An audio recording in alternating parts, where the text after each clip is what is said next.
America has a growing demand for natural gas.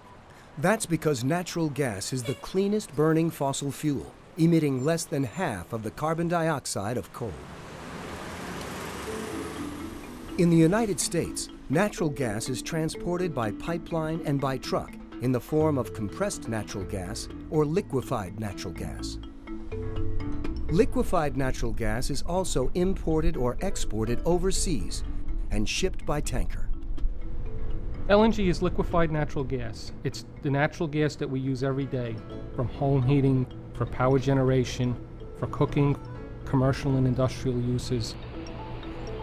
LNG is everyday natural gas, cooled to liquid, so that it is possible to transport it overseas. You're not going to build a pipeline across the Atlantic Ocean, so we have to devise another way to deliver the product to the consumers here in our country. And the way we do that is we liquefy it. And we liquefy it, you have to take the temperature of natural gas down to minus 260 degrees Fahrenheit, turns it into a liquid, it shrinks it to 1/600th of its size in a gaseous state, and allows us to effectively and efficiently and cost-effectively transport it across the ocean and bring it here. LNG on an LNG carrier is very, very safe.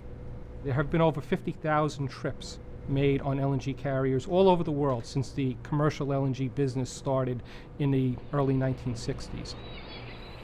All LNG tankers are double-hulled vessels with 6 to 10 feet between the outer hull and the inner hull. Sometimes that has air in it, sometimes it has ballast water. Then there's another section of insulation that's several feet thick, yet a third containment that actually holds the cargo material, the LNG. LNG is an environmentally friendly fuel, so that in the highly unlikely event of a spill of LNG on water, it would merely vaporize and dissipate into the atmosphere with no slick or no residue whatsoever. To demonstrate, I have a beaker of water and a beaker of LNG. I have to use this glove because the LNG is extremely cold. And I'm going to pour the LNG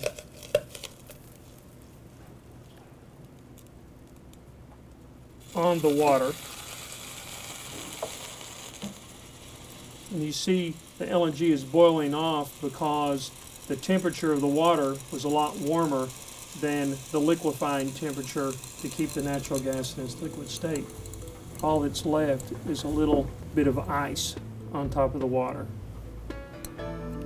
and clean, cold water.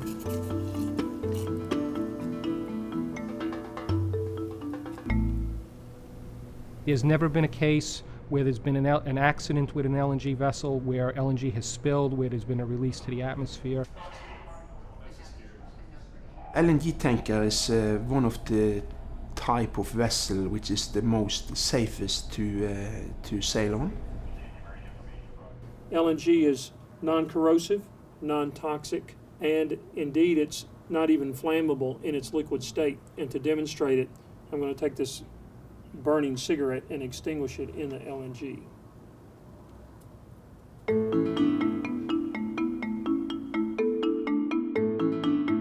The LNG shipping industry also adheres to high security standards.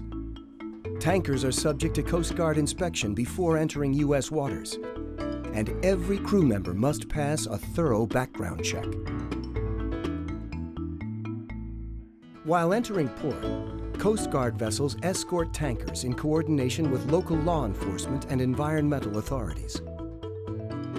Tankers are maneuvered with extreme precision, and exclusion zones are maintained to keep other vessels at a safe distance. A typical LNG tanker has about 35 million gallons of LNG on it. That's enough to heat 30,000 homes for a year, enough to provide fuel for power generation for about 1 million homes for a week.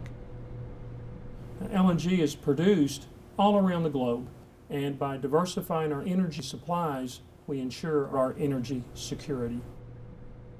LNG plays an important role in fueling homes and businesses, but before it can be distributed, it must be regasified at an LNG terminal. The Everett Marine Terminal, located just outside of Boston, is the longest-running facility in the United States. It supplies 20% of New England's natural gas. The Everett Terminal's been in operation continuously since 1971. We've unloaded almost 1,000 ships here, safely and without incident. We're very proud of our track record, and the industry is as well.